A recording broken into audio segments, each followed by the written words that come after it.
Students, मैं हूं Wajid Ali combo, आपका chemistry teacher. Student, second year chemistry chapter 10 और आज हम एक बहुत इंपॉर्टेंट टॉपिक डिस्कस कर रहे हैं, वो है nucleophilic substitution bimolecular reaction, जैसे हम SN2 रिएक्शन कहते हैं। स्टूडेंट, अल्काइल हैलाइड इसके जो न्यूक्लियोफिलिक सब्स्टिट्यूशन रिएक्शंस और बीटा एलिमिनेशन रिएक्शंस, ये दो रिएक्शन जो है ये बहुत बहुत इंपॉर्टेंट है। अगर मैं एग्जामिनेशन पॉइंट ऑफ व्यू से बात करूं ना, तो ये जो दोनों रिएक्शन जो फर्दर SN1 और SN2 में और E1 और E2 में हम डिवाइड करते हैं, इनमें एक ना एक लाजमी लॉन्ग क्वेश्चन के तौर पर आपसे एग्जाम में पूछा जाता है। तो आज के इस लेक्चर में मैं आपके साथ SN2 रिएक्शन ये डिस्कस करूंगा। तो ये आगाज करते हैं। My dear student, nucleophilic substitution bimolecular, या हम इसे कहते हैं SN2 रिएक्शंस। बड़ी डिटेल से मैं आपके साथ चीजें डिस्कस करूंगा और आपको आसानी के साथ चीजें कंपेयर करके आपको मैं समझाने की कोशिश करूंगा। माय डियर स्टूडेंट, पहले ना आप इस ये जो SN2 रिएक्शन है इसके मैकेनिज्म की डेफिनेशन से है। क्या है? The nucleophilic substitution, I mean SN mean nucleophilic, N के लिए, सब्स्टिट्यूशन S के लिए। तो the SN reaction, I mean the nucleophilic substitution reaction mechanism, ये मैकेनिज्म की डेफिनेशन है, in which the breaking of CX bond, carbon halogen bond की breaking and the formation of CNU bond, दो काम हो रहे हैं। CX बॉन्ड उसका ब्रेक होना और CNU बॉन्ड का बनना अक्कर साइमल्टेनियसली, एक ही वक्त में ये दोनों काम होते हैं, दोनों काम एक ही वक्त में होते हैं simultaneously in one step, is called SN2 reaction. दोबारा देखना, दो काम हो रहे हैं, CX बॉन्ड ब्रेक हो रहा है, CNU बॉन्ड बन रहा है। अगर ये फॉर्मेशन और ब्रेकिंग ऑफ बॉन्ड्स एक ही वक्त में एक स्टेप में हो तो SN2 रिएक्शन। लेकिन अगर पहले स्टेप में CX बॉन्ड ब्रेक हो, अगले स्टेप में CNU बॉन्ड बने, यानी ये काम दो स्टेप्स में हो, तो फिर उसे हम क्या कहेंगे? उसे हम कहेंगे SN1। जी स्टूडेंट, अब अगर आप इसी का रिएक्शन का जो है एग्जांपल उसकी तरफ आए, तो मेरे पास ये एक अल्काइल हैलाइड है, this one is chloromethane, chloromethane, chloro और ये मीथेन, इसका मैं एक्वस KOH से, and you know KOH is a base, तो मैं एक्वस बेस से रिएक्शन करवाता हूं। स्टूडेंट, मेरे पास जो प्रोडक्ट बनेगा वो है CH3OH प्लस हमारे पास आएगा KCl। अब जरा गौर से देखना, हुआ क्या?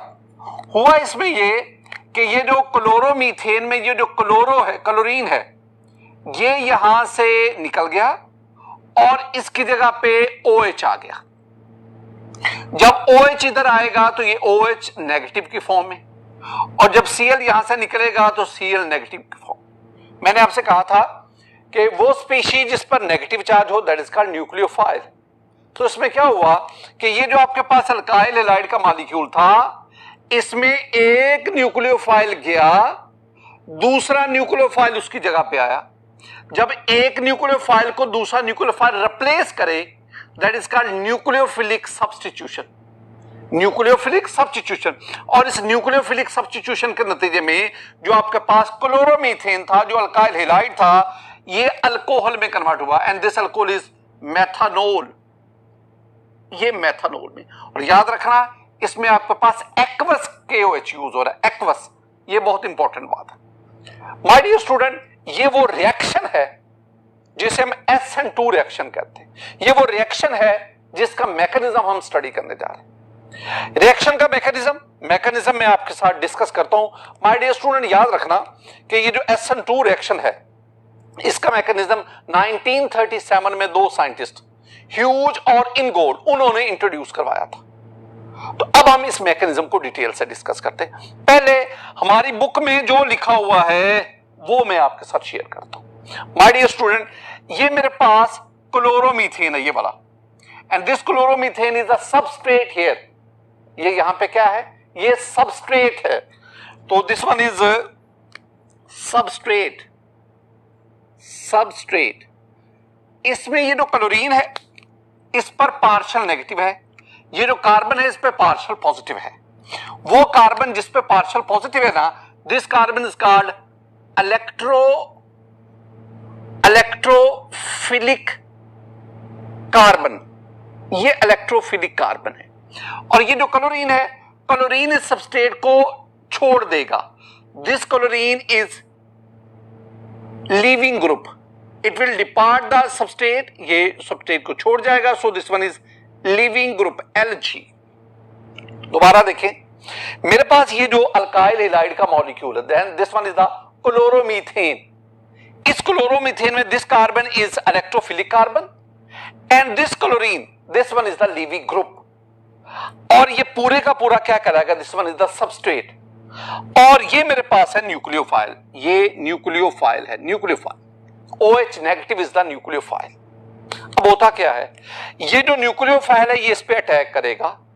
अटैक से मुराद है ये OH नेगेटिव इस इलेक्ट्रोफिलिक कार्बन से बॉन्ड बनाएगा। ये OH नेगेटिव, ये जो attacking nucleophile is strong nucleophile, और ये जो क्लोराइड है this one is a weak nucleophile. तो जब स्ट्रॉन्ग न्यूक्लियोफाइल अटैक करेगा, स्ट्रॉन्ग न्यूक्लियोफाइल अपने आप को इलेक्ट्रोफिलिक कार्बन के साथ बॉन्ड बनाएगा। ये वीक न्यूक्लियोफाइल मॉलिक्यूल से निकल जाएगा विदाउट लीविंग ग्रुप। यूं आपके पास ये क्लोरोमीथेन, क्लोरीन की जगह पे OH, और आपके पास क्या बन गया? मेथनॉल। अब ये रिएक्शन जो है ये एक ही स्टेप में मुकम्मल होता है। इसके दौरान एक ट्रांजिशन स्टेट इंवॉल्व है, ट्रांजिशन स्टेट। अब उस ट्रांजिशन स्टेट में क्या होता है स्टूडेंट? उस ट्रांजिशन स्टेट में आपके पास ये कार्बन कौन सा? ये इलेक्ट्रोफिलिक कार्बन, ये हाइड्रोजन, ये दूसरा हाइड्रोजन, ये दो हाइड्रोजन, ये दो, एक हाइड्रोजन ये आ गया। इस कार्बन के साथ तीन हाइड्रोजन थे, CH3 मिथाइल था। अब इसमें क्या हो रहा है स्टूडेंट? इसमें ये हो रहा है, ये ट्रांजिशन स्टेट की बात कर रहा हूं। ट्रांजिशन स्टेट में जो कार्बन क्लोरीन बॉन्ड है ये ब्रेक हो रहा है, और जो कार्बन OH बॉन्ड है ये इसकी फॉर्मेशन हो रही है। ये जो मैंने लिखी ना, this one is transition state. Transition state गो के ये एक सिंगल स्टेप रिएक्शन है, ये एक ही स्टेप में रिएक्शन मुकम्मल होता है। लेकिन उस स्टेप के दौरान आप जानते हैं कि ट्रांजिशन स्टेट जरूर आती है। ये जो ट्रांजिशन स्टेट है इसमें ये मैं जो बातें बता रहा हूं ये बुनियादी बातें। माय डियर स्टूडेंट, इस ट्रांजिशन स्टेट में ये जो कार्बन है ना, ये carbon chlorine bond, carbon OH bond, ये दोनों ये पार्शियली ब्रेक हो रहा है, इसके पार्शियली फॉर्मेशन हो रही है। अब ये जो कार्बन था ये sp3 हाइब्रिडाइज्ड है, ये जो कार्बन है ये sp2 हाइब्रिडाइज्ड है। अब होगा ये कि जब ये बॉन्ड मुकम्मल ब्रेक हो जाएगा, ये बॉन्ड मुकम्मल फॉर्मेशन हो जाएगी, ये तीनों हाइड्रोजन जो पहले इधर थे अब ये दूसरी तरफ चले गए, दूसरी तरफ चले गए, और अब ये बॉन्ड आपके पास बन गया, कार्बन OH बॉन्ड बन गया, और कार्बन क्लोरीन बॉन्ड, ये क्लोरीन क्लोराइड आयन बनकर सेपरेट हो गया। This one is the product, ये आपके पास प्रोडक्ट बना, and this product is methanol. This one is methanol, methyl alcohol. मैं स्टूडेंट ना ये जो आपको समझाया हमारी टेक्स्ट, मैं इसको मजीद डिटेल के साथ बातें कुछ आपके साथ शेयर करना चाहता हूं। माय डियर स्टूडेंट जरा गौर से देखें, ये मेरे पास क्लोरोमीथेन का मॉलिक्यूल है। अब इस मॉलिक्यूल में खास बात क्या है? इस मॉलिक्यूल में खास बात है कि ये जो कार्बन है ना ये sp3 हाइब्रिडाइज्ड है, और आप जानते हैं कि जब कार्बन sp3 हाइब्रिडाइज्ड होगा तो आपके पास जो मोलेकुलर स्ट्रक्चर होगा वो टेट्राहेड्रल होगा। इसका मतलब है किसी भी दो हाइड्रोजन का, ये जो हाइड्रोजन कार्बन हाइड्रोजन बॉन्ड है ये एंगल 109.5 डिग्री का है। ये आपके पास एक टेट्राहेड्रल क्लोरोमीथेन मॉलिक्यूल आ गया। इसमें कार्बन पर पार्शियल पॉजिटिव चार्ज है, क्लोरीन पर पार्शियल नेगेटिव चार्ज है। ये बातें आपने ज़हन में बिठा। माय डियर स्टूडेंट, अब इस पर ये न्यूक्लियोफाइल OH नेगेटिव ये कहां से आया? ये जब आपने KOH उसका एक्वस सॉल्यूशन लिया तो आपके पास ये OH नेगेटिव आया, and this OH negative, this one is a strong nucleophile. अब ये न्यूक्लियोफाइल इस इलेक्ट्रोफिलिक कार्बन इसके साथ बॉन्ड बनाना चाहता है। यहां पे प्रॉब्लम क्या आएगा स्टूडेंट? प्रॉब्लम यहां पे 3 है। पहला प्रॉब्लम ये है, ये कार्बन इसने ऑलरेडी 4 बॉन्ड बनाए हुए हैं, ये 5वां बॉन्ड कैसे बताएगा? दूसरी बात, ये जो कार्बन है इस पर ये जो पार्शियल पॉजिटिव चार्ज है, यानी इस कार्बन का जो इलेक्ट्रोफिलिक करैक्टर है वो स्ट्रॉन्ग होना चाहिए, और उसके लिए लाजमी है कि इस कार्बन के साथ ऐसे ग्रुप्स लगे हों जो इसको इलेक्ट्रॉन देना बल्कि से इलेक्ट्रॉन विड्रॉ करें। इसका मतलब है कि अगर इस कार्बन के साथ, जिसमें इलेक्ट्रोफिलिक कार्बन कह रहा हूं, अगर इसके साथ अल्काइल ग्रुप्स अटैच होंगे तो वो अल्काइल ग्रुप क्या करेंगे? वो इस कार्बन को इलेक्ट्रॉन देंगे और यूं इसका इलेक्ट्रोफिलिक करैक्टर वीक करेंगे, जिसकी वजह से इस पर न्यूक्लियोफिलिक अटैक मुश्किल हो जाएगा। यही वजह है कि अब हमने यहां पे इस कार्बन के साथ तीनों हाइड्रोजन हैं जो इसके इलेक्ट्रोफिलिक करैक्टर को इनहेंस करते हैं, डिक्रीज नहीं करते। और फिर एक और भी प्रॉब्लम है, यहां जो स्ट्रक्चर आया वो टेट्राहेड्रल है। अब ये जो टेट्राहेड्रल स्ट्रक्चर है जिसमें एंगल 109.5 डिग्री का है, ये स्ट्रक्चर न्यूक्लियोफिलिक अटैक उसके रास्ते में रुकावट पैदा करता है, जिसे हम कहते हैं स्टेरिक हिंड्रेंस। ये जो न्यूक्लियोफाइल अटैक न्यूक्लियोफाइल, इसको यहां स्पेस नहीं मिल रही कि ये जाके इलेक्ट्रोफिलिक कार्बन पर अटैक कर सके। अब फिर इसमें चेंज क्या आती है? ये जो कार्बन है इलेक्ट्रोफिलिक कार्बन, ये बड़ी खूबसूरती से अपनी हाइब्रिडाइजेशन चेंज करता है। जब इसको पता चलता है ना, जब इसको पता चलता है कि इसका OH के साथ बॉन्ड क्लोरीन के बॉन्ड से स्ट्रॉन्ग बनेगा और ये मजीद स्टेबल हो जाएगा, तो अब ये कार्बन क्या करेगा? ये अपने हाइब्रिडाइजेशन को sp3 से sp2 में लाएगा। और स्टूडेंट आप जानते हैं कि जब हाइब्रिडाइजेशन sp2 में आती है तो एंगल 109.5 की बजाय 120 डिग्री हो जाता है। 120 का मतलब है कि अब ये बॉन्ड दूर दूर हो गए, अब यहां पे रूम क्रिएट हो गया, स्पेस बन गई for the attack of OH negative nucleophile. अब क्या होगा? अब ये आपके पास ट्रांजिशन स्टेट आ गई। अब इस ट्रांजिशन स्टेट में इस कार्बन ने जो अब sp2 हाइब्रिडाइज्ड है, इसने क्लोरीन के साथ जो बॉन्ड है उसको पार्शियली ब्रेक कर रहा है और OH के साथ बॉन्ड जो है उसकी फॉर्मेशन हो रही है। ये दोनों काम, अब यहां 3 काम हो रहे हैं। 3 काम, नंबर 1 हाइब्रिडाइजेशन चेंज हो रही है sp3 से sp2, number 2 carbon chlorine bond की ब्रेकेज हो रही है, number 3 carbon OH negative bond इसकी फॉर्मेशन हो रही है। ये तीनों काम साइमल्टेनियसली होते हैं, एक ही वक्त में होते हैं। तीनों काम एक ही वक्त में होते हैं। अब क्या होगा? अब ये होगा कि ये जो स्टेट है, this one is called the transition state. My dear student, this transition state is highly unstable. This one is just a fleeting stage जिसमें कार्बन क्लोरीन बॉन्ड टूटता है, कार्बन OH, ये हाईली अनस्टेबल है। इसकी existence बहुत कम है।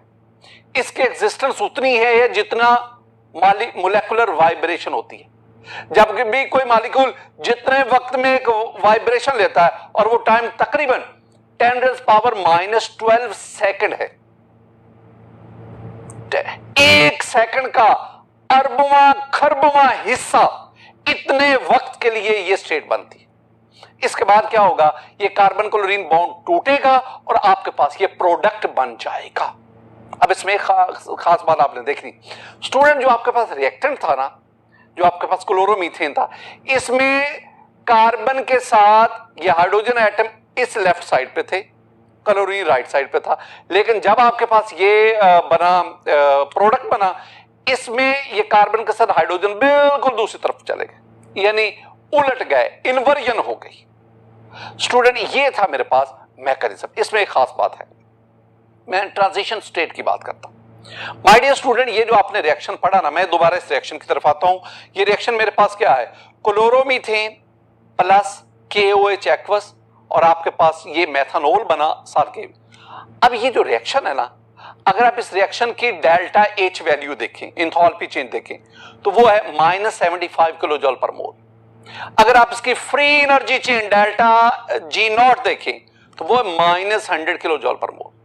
ये दो वैल्यूज हमें क्या बताती है? ये हमें बताती है कि this reaction is exothermic reaction. ये एक्सो है, इसमें हीट रिलीज होती है। अगर आप इसके ना फ्री एनर्जी डायग्राम देखें स्टूडेंट, फ्री एनर्जी डायग्राम देखेंगे तो आपके पास ये डायग्राम बनी, इसमें ये रिएक्टेंट है और ये आपके पास ऊपर की तरफ ये जो हिल टॉप हम इसे कहते हैं, पहाड़ी नुमा, और इसके बाद ये प्रोडक्ट आपके पास आए। माय डियर स्टूडेंट, होता भला क्या है? होता ये है कि इसमें जब ये क्लोरोमीथेन और OH नेगेटिव ये एक दूसरे की तरफ अप्रोच करते हैं, दोनों रिएक्टेंट अप्रोच करते हैं, जैसे अप्रोच करते हैं तो सिस्टम की एनर्जी इंक्रीज करती जाती है और ट्रांजिशन स्टेट पर पहुंचकर जब बॉन्ड फॉर्मेशन और बॉन्ड ब्रेकेज साइमल्टेनियसली हो रही है तो सिस्टम इज एट, सिस्टम से मुराद मेरी रिएक्टेंट और प्रोडक्ट है, सिस्टम अप एनर्जी के लिहाज से पीक पे होता है, हाईली अनस्टेबल होता है। उसके बाद ये कार्बन क्लोरीन बॉन्ड ब्रेक हुआ, कार्बन OH बॉन्ड बना और यूं ये रिएक्टेंट प्रोडक्ट में कन्वर्ट होती है। ये एक एक्सोथर्मिक रिएक्शन। एक और भी बात याद रखना, अगर आप इस रिएक्शन के स्टूडेंट के वैल्यू देखें, I mean equilibrium constant value के, इक्विलिब्रियम कांस्टेंट चैप्टर 8 में फर्स्ट ईयर में आपने पढ़ा है, इसकी के वैल्यू अगर आप देखेंगे तो इसकी के वैल्यू 10⁻15 जो है ये हमें बता रही है कि इसकी के वैल्यू बहुत ज्यादा है। और अगर के वैल्यू ज्यादा हो तो आप जानते हैं इसका मतलब है कि रिएक्शन इज ऑलमोस्ट कंप्लीट। इसका मतलब है रिएक्टेंट मुकम्मल तौर पर किसमें कन्वर्ट हो गया? प्रोडक्ट। माय डियर स्टूडेंट, ये जो मैंने आपके साथ बातें की है ना, ये मैकेनिज्म पढ़ाते हुए ये सारी की सारी बातें जितनी भी मैंने की, अब नेक्स्ट एक्सप्लेनेशन में मैं इन्हीं बातों को दोबारा रिवाइज करता जाऊंगा। अब आपने क्या क्या पॉइंट्स लिखने हैं? पहली बात, सिंगल स्टेप रिएक्शन, यानी ये जो आपने रिएक्शन पढ़ा जिसका मैकेनिज्म भी हमने देखा। My dear student, this is a single step. Single step mechanism, single step mechanism का मतलब क्या हुआ? सिंगल स्टेप मैकेनिज्म का मतलब है there is no intermediate involve, इसमें कोई इंटरमीडिएट इन्वॉल्व नहीं है। जब हम SN1 को पढ़ेंगे तो हम कहेंगे कि पहले जो रिएक्टेंट है वो कार्बोकैटाइन में कन्वर्ट होता है and carbocation is an intermediate in SN1। लेकिन जो SN2 रिएक्शन है जिसको हम स्टडी कर रहे हैं, इसमें कोई इंटरमीडिएट इन्वॉल्व नहीं है। My dear student, transition state involve है, ट्रांजिशन, लेकिन कोई intermediate, transition state is not an intermediate. Intermediate क्या है? Free radical, carbocation, carbanion, carbene, these are the intermediates. Transition state is not an intermediate. ये तो जस्ट रिएक्टेंट का product में कन्वर्ट होते हुए एक लम्हा आता है जहां पे मेजर चेंजेस आ रही होती। तो सिंगल स्टेप मैकेनिज्म, कोई इसमें इंटरमीडिएट इन्वॉल्व नहीं है। This one is also called concerted reaction. My dear students, concerted का मतलब होता है साइमल्टेनियसली, यानी बॉन्ड फॉर्मेशन, बॉन्ड ब्रेकेज दोनों काम साइमल्टेनियसली होते हैं। सो this one is the concerted reaction. ये कंसर्टेड का लफ्ज ध्यान में रखना है। as soon as the nucleophile starts attacking the electrophilic carbon of the substrate, जैसे ही ये न्यूक्लियोफाइल सबस्ट्रेट के इलेक्ट्रोफिलिक कार्बन पर अटैक के लिए बढ़ता है, the bond